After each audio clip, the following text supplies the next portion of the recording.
जो है, हाँ, ये जो 12 मेरिडियंस है, सॉरी मैंने ये जो 12 मेरिडियंस है, ये 12 मेरिडियंस 12 ऑर्गन के 12 मेरिडियंस है। और ये 12 मेरिडियंस जो है, ये कुछ सामने से चलती है तो उनको इन मेरिडियंस कहा जाता है। जो पीछे से चलती है उनको यांग मेरिडियंस कहा जाता है। कुछ हाथ से लेके चेस्ट से लेके हाथों के एंड तक आती है, फिंगर्स तक आती है। कुछ पैर के फिंगर्स टोज से लेके फेस तक आती है, कुछ फेस से लेके पैर तक जाती है।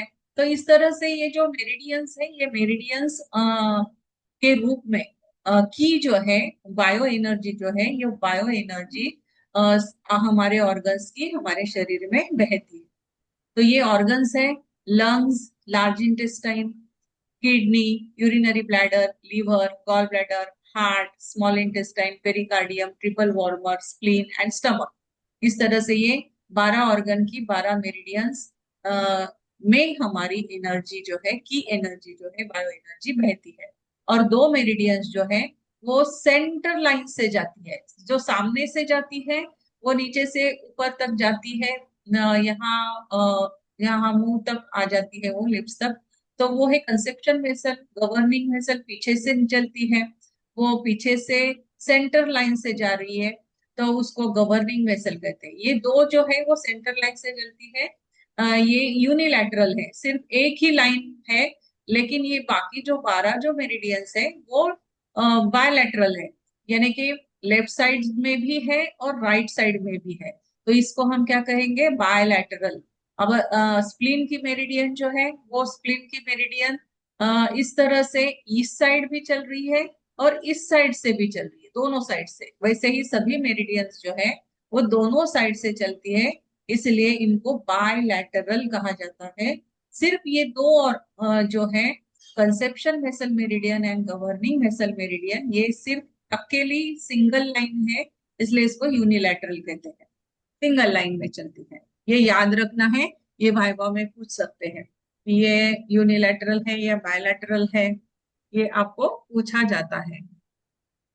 ह्यूमन बॉडी जो है, हमने सबसे पहले सीखा था कि हमारी ये जो ह्यूमन बॉडी है वो 5 एलिमेंट से बनी हुई है। और 5 एलिमेंट्स कौन से हैं?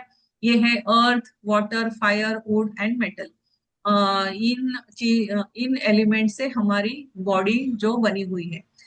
यूनिवर्स जो है, यथा ब्रह्मांडे तथा पिंडे, ब्रह्मांड किस तरह से बना हुआ है? पूरा ब्रह्मांड जो है वो पंच तत्वों से बना हुआ है। तो ये जैसे ब्रह्मांड पंच तत्वों से बना है, वैसे ही हमारी body also made up of 5 elements.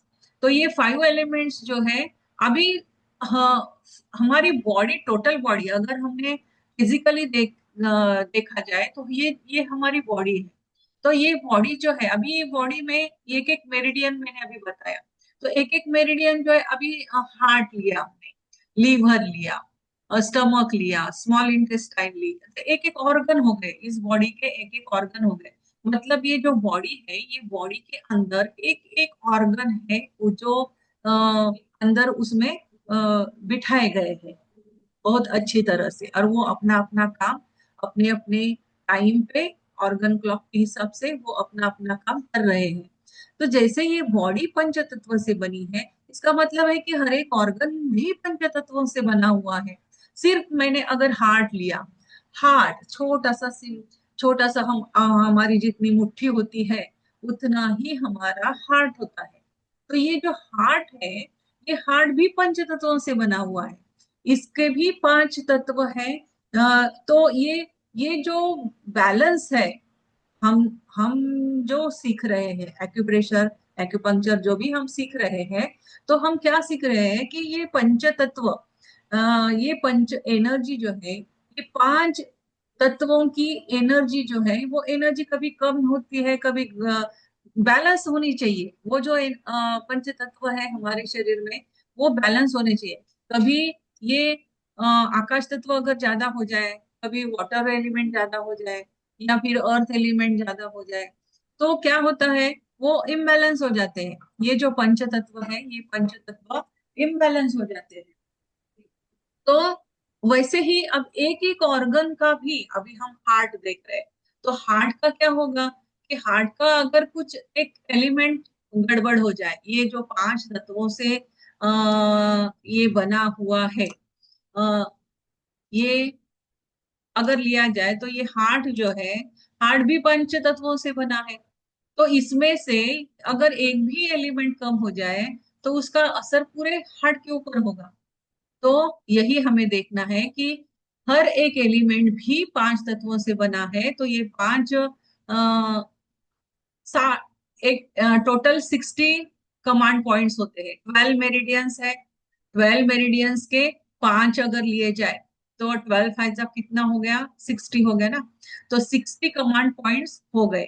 तो इसमें हाँ, मैंने कल आपको समझाया था कि जिंगवेल पॉइंट्स है। जिंगवेल पॉइंट्स जो है वो in total there are 13 jing well points. Jing well points जो है वो अपने नेल के पास सिचुएटेड है। हमारा जो नेल है वहां पे ये पॉइंट्स होते हैं। मैंने ग्रुप में इसका फोटो डाला हुआ है, आप ग्रुप में देख सकते हैं। मैंने अभी यहाँ पे नहीं, एक मिनट।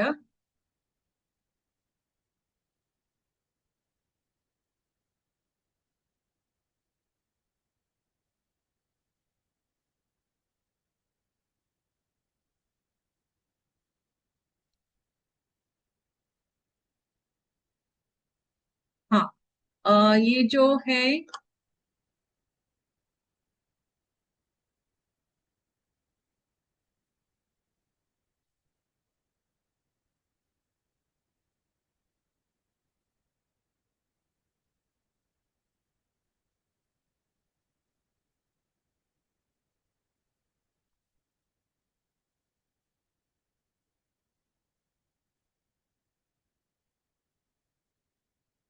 हाँ दिखाई दे रहा है ना आपको, जिंगवेल points.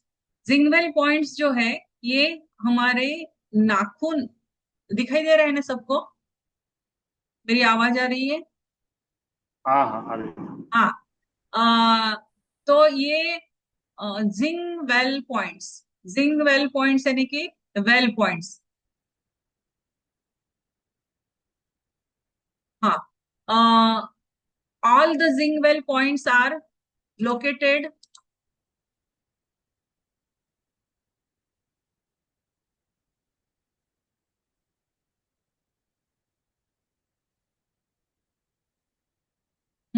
All the Zingwell points are located near the nail of the fingers of hand and feet. Only K1 is on the sole of the foot.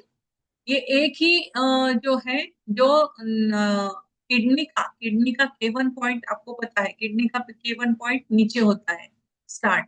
तो ये यहाँ पे ये K1 पॉइंट यहाँ पे होता है। बाकी के सब जो है वो हमारा जो फुट का नेल यानी कि टोज, टोज से स्टार्ट होते हैं या फिर हाथ से स्टार्ट होते हैं। ये सोर्स पॉइंट्स है, यहाँ से एनर्जी का सोर्स, जैसे कि हमें एनर्जी कहीं से तो मिलती है, तो वो सोर्स है। सोर्स क्या होता है, छोटा सा होता है। तो ये वेल यानी कि छोटा होता है। अभी वेल झरना, अभी ये जो है ये वेल है। ये सोर्स है, पानी का सोर्स है। ये पानी आ रहा है और यहाँ से थोड़ा थोड़ा थोड़ा थोड़ा करके आ, यहाँ पे जम रहा है। तो ये सब वेल में आके क्या होता है, एक एक एक एक एक एक बूंद यहाँ पे आके नीचे जमा हो जाता है। तो फिर इसका क्या होता है, ये स्प्रिंग्स की तरह होता है फिर।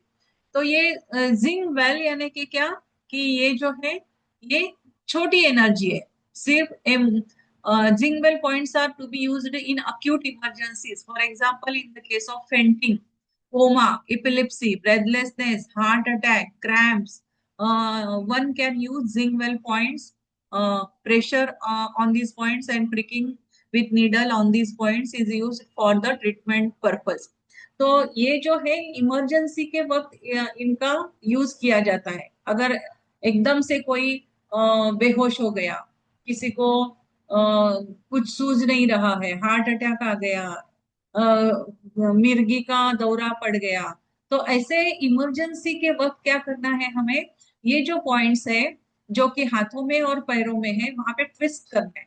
वहां पे ट्विस्ट करते ही क्या होगा कि ये एनर्जी जो है वो एक्टिवेट हो जाएगी और एनर्जी बहने लगेगी ठीक तरह से। तो ये जो है ये इमरजेंसी पॉइंट्स होते हैं, जिंग बेल पॉइंट्स। तो ये टोटल 13 जिंगवेल पॉइंट्स है।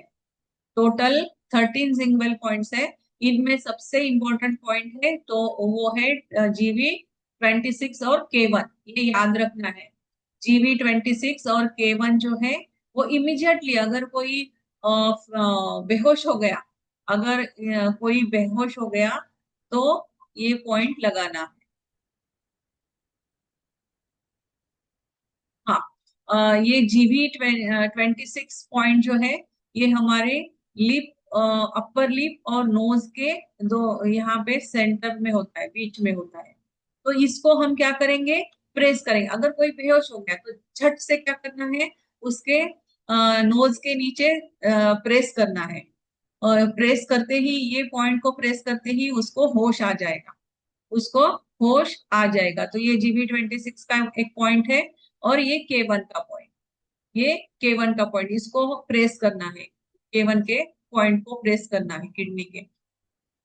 Location foot sole, high BP fainting. अगर किसी को बहुत सी बार ऐसे होता है ना, कोई कोई आदमी जो होते हैं वो बाहर जाते हैं, किसी ऑफिस में जाते हैं, बैंक में जाते हैं और बैंक के लाइन में खड़े होते हैं और वहां से धड़ाम से गिर जाते हैं।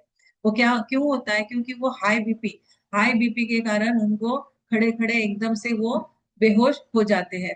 तो अगर कोई व्यक्ति ऐसा बेहोश हो जाए तो उसको उसके क्या करना है, उसके K1 के पॉइंट को दबाना है। तो ये इमरजेंसी पॉइंट है, तो उसको होश आ जाएगा। या फिर ये जो GV21 का, ये लो बीपी के कारण, अगर कोई लो बीपी के कारण बेहोश हो गया है तो उसको GV21 पे प्रेस करना है। हाई बीपी के कारण हो तो उसको उसके K1 के पॉइंट को प्रेस करना है। और लो बीपी के कारण अगर हो तो उसको GV26 के पॉइंट पे प्रेस करना है। तो ये जिंगवेल पॉइंट्स है। जिंगवेल पॉइंट जो है वो फेंटिंग में, कोमा में अगर कोई है, एपिलेप्सी के पेशेंट है, मिर्गी के झटके जिनको आते हैं, या फिर ब्रेथलेसनेस हो रहा है, हार्ट अटैक है, क्रैम्स आ गए हैं, तो ये जो हमारे टिप्स पे है उनको ट्विस्ट करना है। 13 जिंगवेल पॉइंट्स है टोटल। तो ये हो गया जिंगवेल पॉइंट्स। 5 शू पॉइंट्स यानी कि हर एक अ, हर एक ऑर्गन के, हर एक ऑर्गन के 5 एलिमेंट के पॉइंट्स होते हैं। तो वो 5 पॉइंट्स को 5 शू पॉइंट्स कहा जाता है। अभी ये मैंने कल आपको समझाया था। कल आप लोगों ने जान लिया होगा कि हर एक ऑर्गन का 5 एलिमेंट का 5 पॉइंट्स हमें मिलते हैं। अभी ऐसा है कि हमने अगर 5 पॉइंट्स लिए तो ये 5 पॉइंट्स यहाँ पे है। ट्रिपल वार्मर के 5 एलिमेंट के 5 पॉइंट्स है। ये गॉल ब्लैडर के 5 पॉइंट्स है, लीवर के 5 पॉइंट्स है। टोटल मेरिडियन के पॉइंट्स के ऊपर ये 5 एलिमेंट के एलिमेंटल पॉइंट्स होते हैं, उनको 5 शू पॉइंट्स कहा जाता है। कुछ लोअर एक्सट्रीमिटीज में होते हैं, तो ये है कुछ हाथों से, हाथों पे है तो कुछ पैरों पे है। वेल पॉइंट्स जो होते हैं वो फिंगर टिप्स पे होते हैं, जो है SP1, लिवर 1 और किडनी 1, ये हाथों से निकल रहे हैं। फिर स्प्रिंग जो है, ये स्प्रिंग SP2, लिवर 2 और K2। स्ट्रीम जो है वो SP3, लिवर 3 और K3। रिवर पॉइंट जो है वो SP5, लिवर 4 और K7। और सी पॉइंट जो है वो है SP9, लिवर 8 और K10। तो ये 5, ये 3 इन ऑर्गन्स के हैं। ये जो है ये इन ऑर्गन्स के हैं, ये हाथ में चलते हैं। तो ये इन ऑर्गन्स के पॉइंट्स है। ये आउटसाइड, अभी ये अंदर की साइड से चल रहे हैं, ये हाथ के ऊपर ही बाहर की साइड से चलते हैं। ये सॉरी, हाथ के ऊपर नहीं, ये तो पैर से निकल रहे हैं। पैर के टिप से। वेल जिंग वेल पॉइंट है जो ST41 हमारे नाखून, टो के नाखून से निकलता है। और फिर GB44 भी टो से ही है। और UB67 भी टो, स्मॉल टो से है ये। तो ये वेल पॉइंट्स है स्टमक का। ST42 गॉल ब्लैडर का, GB44 यूरिनरी ब्लैडर का, UB67 सॉरी, ये वेल पॉइंट हो गया। फिर ये स्प्रिंग पॉइंट है, ST44, GB43, UB66। Stream point है ST43, GB41 और UB62 यूरिनरी, 65 यूरिनरी ब्लैडर का। और रिवर पॉइंट है ST41, GB38 और UB60। और सी पॉइंट है ST36, GB34 और UB54। ये मैंने आपको समझाया हुआ है कि ये जो पॉइंट्स है रिवर वेल के जो पॉइंट्स है वो टिप्स पे होते हैं। सेकंड नंबर के पॉइंट्स हाँ, बीच हाथ में होते हैं।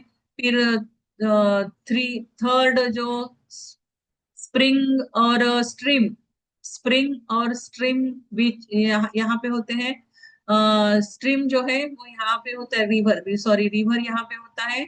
और जो सी के जो होते हैं वो कुहनी पे होते हैं, एल्बो पे होते हैं, ये टो पे, अपने घुटने पे होते हैं, घुटना। और ये बीच में स्प्रिंग और स्ट्रीम और रिवर।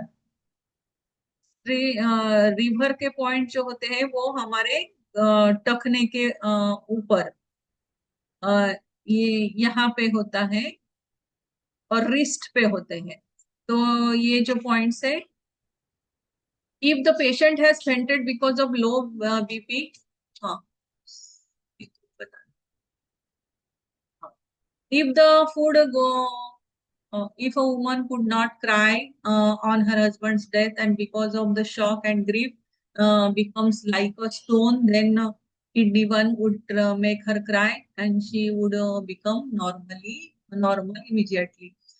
ऐसी कंडीशन हो जाए, अगर किसी की डेथ हो जाए और एकदम से शॉक लग जाता है, ये तो अक्यूट हो गया ना। ये प्रॉब्लम कैसे हो गया, ये अक्यूट हो गया क्योंकि एकदम से शॉक लगा, ग्रीफ में चला गया वो व्यक्ति, स्टोन के जैसा एकदम कड़ा हो गया। तो इमीडिएटली उसको रुलाने के लिए, किसी औरत का पति मर गया और तो एकदम से उसको शॉक लग जाता है और वो पत्थर की तरह हो जाती है। तो उसको पत्थर की तरह उसको रुलाना बहुत जरूरी होता है। जब तक वो नहीं रोएगी तब तक वो उस शॉक से बाहर नहीं आएगी। तो उसको रुलाने के लिए, उसको उस शॉक से निकालने के लिए K1 पॉइंट को उस पे दबाना पड़ेगा। तो लोग क्या करते हैं, अगर कोई बेहोश हो जाए तो उसके हाथ पैर मलने लगते हैं ना, मसाज करते हैं हम। क्यों? क्योंकि वो पॉइंट दबाने से क्या होता है, वो जल्दी से बेहोशी से बाहर आ जाती है। तो अगर ऐसी सिचुएशन हो जाए, कोई एकदम से शॉक में या ग्रीफ में चला जाए और स्टोन की तरह हो जाए, तो K1 का पॉइंट वहां पे लगाना है। If the food goes into the windpipe instead of food pipe, resulting in restlessness, treatment on H9. H9 gives relief in this case. अगर खाते खाते बहुत सी बार होता है ना कि वो फूड के पार्टिकल्स जो है वो फूड पाइप में न जाते हुए वो जाते हैं विंड पाइप में चले जाता है, फिर जोर से हमें खांसी आती है, वो खांसते हैं हम और वो उसको, उस पार्टिकल को बाहर डालने की कोशिश करते हैं। तो ऐसे टाइम में क्या करना है हमें, H9 को हमें ट्रीटमेंट करना है, H9 को प्रेस करना है, H9 को। If there is a discomfort in inhaling, अगर कोई सांस लेने में उसको तकलीफ हो रही है, लेना और छोड़ना ये दो अलग अलग चीज है। अगर लेने में तकलीफ हो रही है तो H9 को ट्रीट करना है। और अगर एक्सेलिंग, छोड़ने में तकलीफ हो रही है तो LU11 को प्रेस करना है, ट्रीट करना है। If the urination stops, K1 को प्रेस करना है। If web same seems to appear before the eyes, हमारी आंखों के सामने ऐसे कुछ जाला जाला सा नजर आता है बहुत सी बार किसी किसी को, तो उस वक्त SI1 को ट्रीट करना है।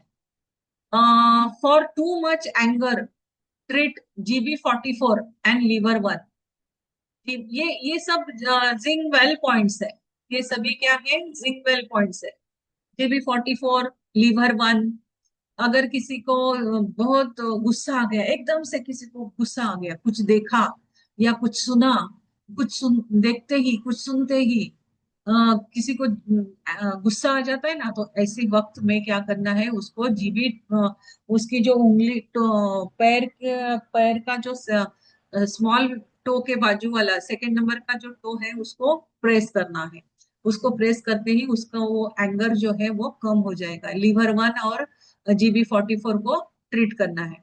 If there is any problem in speech और सॉल्विंग, अगर किसी को बोलने में तकलीफ हो रही है या फिर निगलने में, खाना खाते समय निगलने में तकलीफ हो रही है, यानी कि उसके जो गले में कुछ प्रॉब्लम हो गया है, तो ऐसे वक्त में LU11 यानी कि हमारा जो अंगूठा है, अंगूठे का नेल के पास का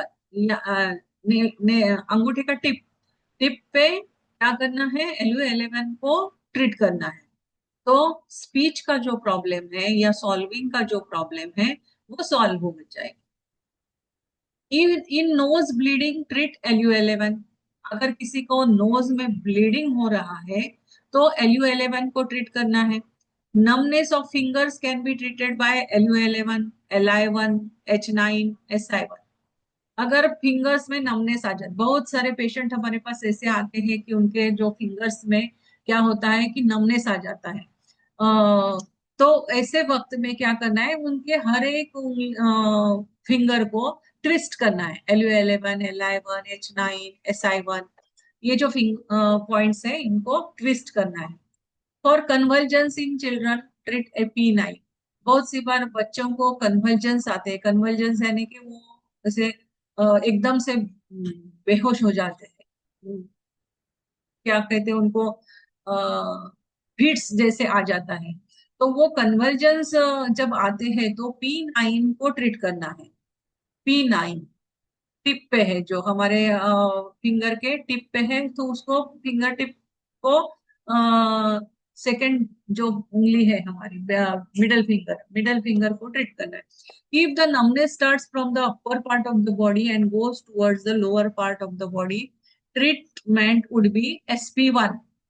अगर numbness start from upper part of the body goes towards the lower part, ऊपर से लेके नीचे तक नमनेस जा रहा है, तो क्या करेंगे, हम SP1 को ट्रीट करेंगे। स्प्लीन का 1 नंबर का पॉइंट, स्प्लीन का 1 नंबर का पॉइंट हमें ट्रीट करना, वहां से ट्रीट करना है। After the childbirth, if mother feels pain around the navel or in the plexus area, or there is a lack of lactation, then treat SI1। अगर delivery के बाद, चाइल्ड बर्थ हो जाने के बाद उस मदर फील करती है कि उसकी नाभि में कुछ नाभि में कुछ गड़बड़ी लगती है, लो, तो क्या करना है, SI1 को ट्रीट करना है। SI1 नेवल में कुछ प्रॉब्लम है, इन द प्लेक्सस एरिया, पेट में अगर कुछ प्रॉब्लम है, लैक्टेशन में प्रॉब्लम है, तो SI1 को ट्रीट करना है।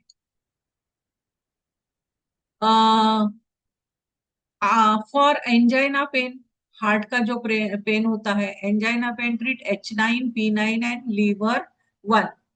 angina pain में H9, P9 and liver 1। If paralysis is taking place, then immediately prick all the Zinwell points of the patient. The Zinwell points are as follows।